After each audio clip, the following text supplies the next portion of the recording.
You got Mr. E waiting to bout it out with Jakal. Always a good set. Yeah, man, a historic rivalry here in the States region. And, of course, worth bringing up with Juice ending out tonight at 4th. He is the last player from Pennsylvania. And Jakal's the last one to defend the house before we see a potential New York Grand Finals. Yeah, before everybody starts putting their Tims on the couch. So Jakal is the last surviving hope of the host house, and he is... surviving is not a term I would use too strongly right now, as a very dominant start to the game goes for Mr. E. So I don't know if you caught the set these guys played in winners. It was sloppy. There's a total of 3 SDs to start. I don't like that. I like my good smash. I like, if it's going to be a bloody battle, make it a well-earned victory. Don't give me no SDs. Yeah, so again, whatever it is about this matchup, it's just kind of a blind spot, I feel like, for Wolf. You know, maybe for Jakal, but also for Wolf in general. Like, Lucina's just so good at, like, policing that space that Wolf likes to play in. Like, having that, you know, distort to play with, and oh, Lord, the big toe. Oh, what a disgusting angle to get sent out at. Getting kidnapped from the safety of the stage. I want to attribute that stock to like the rest of the Star Wolf team. Like they had to come through to help out somehow. A lot of pigs. A whole lot of pigs. The one chameleon dude, the panther dude.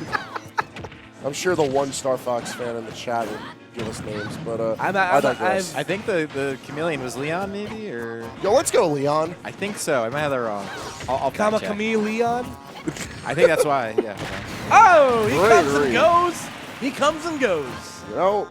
Yeah, dude, Leon Kowalski. I got you. Kowalski. That's not Irish. It's like Russian or something. I don't know. I actually don't know what that is. I'll have to check. I'll have to look into that. All right. I mean, either way, it's led to Jakal taking an inadvertent lead. And we'll see how well he can manage it as he's trying to swing down on Kowalski is Polish. Okay, well, FYI. How about that? I learned something today. All right. There we go, folks.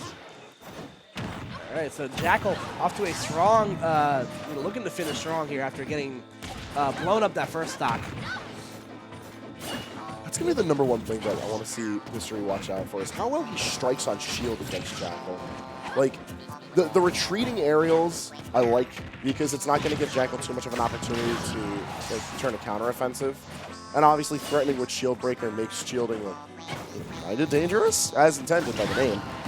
Yeah, oh, there we go. Forward tilt connects. But I know for a fact that E is very, very comfortable with using that Shield Breaker kind of liberally, whether it be him falling out of advantage with it or jumping from the ledge with it. So, not as comfortable as he could have been. That game 1 was looking. It started out really nicely for E, but I feel like Jakal knew exactly like what to clean up right away to prevent it from slipping out of his hands, and just took that all right back. Yeah, no, for sure. So, again, if I'm correct in the set history. I'm pretty sure E is up on Jakal. Like, again, this has been a matchup that's kind of been a thorn in his side. You know, I know the last 2 times I've seen him play E, he's lost the sets. So, you know, see him take that first game is going to be huge for his confidence going forward here. All right, he's trying to violate at the beginning of game 2. The town pick works so well. Like, I could... Oh! Don't forget the town pick. How about just the ledge play in general? What a hell of a call-out with the counter. Yeah, both these players definitely hang their hats from their ledge guarding. Like, you know, what E might lack in, I said earlier, what he might lack in matchup experience, he makes up for his raw fundamentals and reaction time. And the thing we said about Jakal, too, like, he's not on the ledge, he's so good. Oh, yeah, Chris, the player cams are backwards. We'll get to it eventually. We'll eventually. There we go. Let's the go. Power of movie magic. We'll edit out that couple of seconds in post. Yeah, Ruby Madness. Right, nonetheless, we're getting ourselves back into the action with pretty tied up damage. And anything you could do, I can do stronger. I was like, let me give you some of that, some swoosh, swoosh. No, you can't. Yes, I can. Yes, I can. Once again, Jakal trying to pull the wool off of me, maybe. With the, it would have been cute, although I feel like he has like the response of just throw out a counter. Like he could just do that. Yeah, again, whatever was in that coffee is definitely helping Jakal operate on all cylinders right now. He's looking dominant. Man, that Starbucks hit hits just right sometimes. Yeah, when the Starbucks hits, man, it hits. Keeps you awake. The rolls out from ledge, I think, are a really dangerous habit that Jakal needs to keep his eye out for, because he has like put himself in position to punish a couple of times now, but he hasn't committed to a button just yet. And I think because of that, Jakal hasn't realized how he's developing that habit. But that could lead to some serious damage later on from Lucina. Yeah, we'll see you know, if that comes into play later. As forward air will spell the end of that second stock for Jakal, so he is now back on the back foot here. But he definitely cannot fall asleep right now.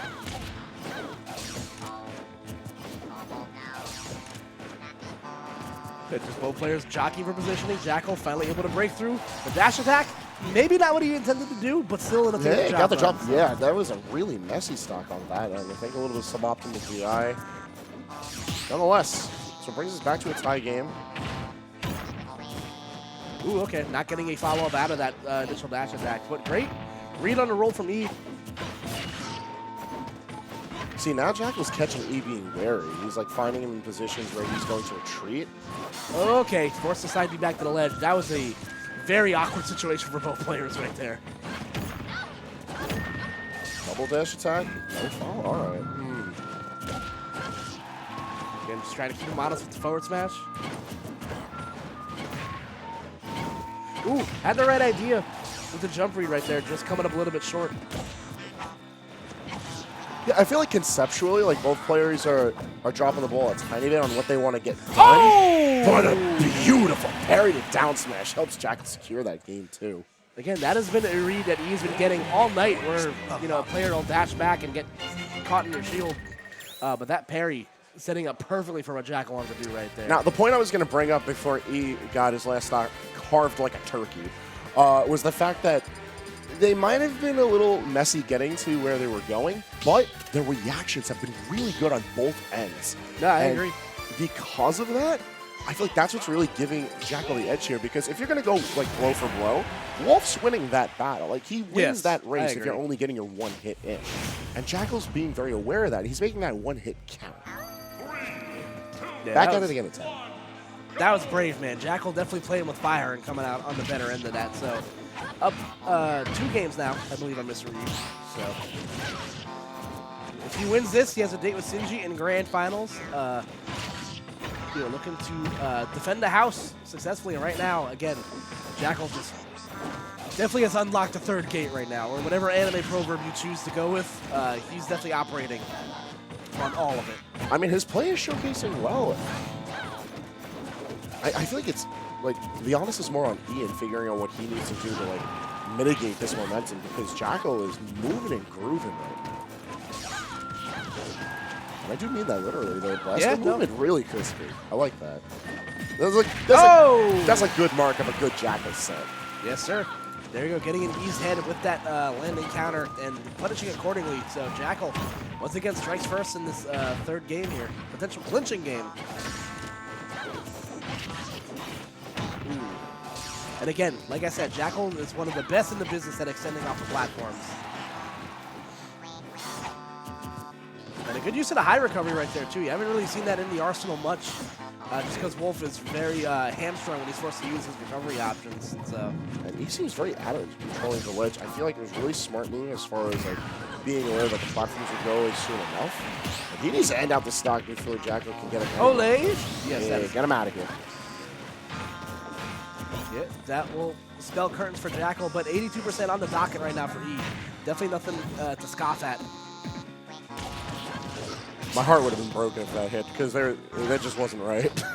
KK Slider would have stopped the concert. Yeah, he actually would have dropped his guitar and walked. Record scratch.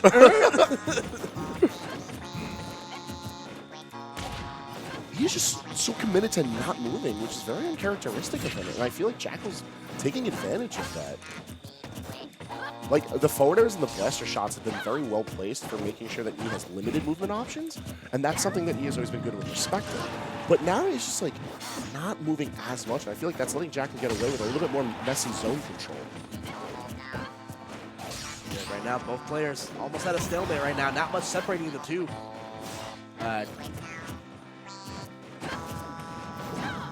Again, I think whoever takes this stock is going to be in prime position to win this game here, for sure. Back throw once again. Gonna buy Jakal some time on the ledge.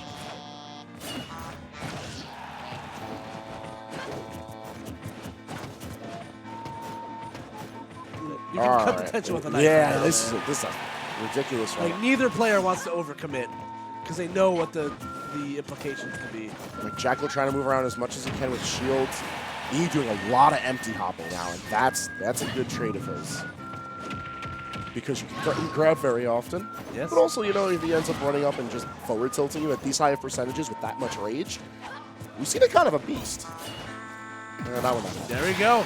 Going for the simple option with the down smash as after Mr. E going for the up B out of shield to maybe equalize the stocks. Too early of the call on the forward tilt. It's going to give the situation control back to Jakal. He's in prime position to take a solid 3-0 over here right now.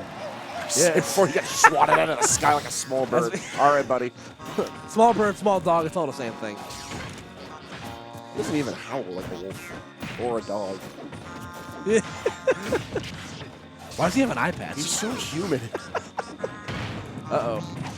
Jakal has to be on red alert right here. E's movement has been very crisp. The rolls in. E keeps on positioning himself, but he hasn't pulled the trigger on the big punish. If he needs the big punish, the time is now. Jakal having a hard time getting out of disadvantage. Air dodge is back to the ground. E in the driver's seat right now. Dash attack will buy him some more time. It's great. And the call out with the forward smash nets the 3-0 for Jakal, who's going to move his way on to fighting Sinji in grand finals. Yeah, avenging his winner's semifinals loss. You know, that will be Jakal moving on into grand finals as Mr. E finishing out at 3rd place. So I feel like as far as the sets have gone so far tonight, that was the one that felt the most like watching a noose slowly pull around someone's neck. Like the game 1 started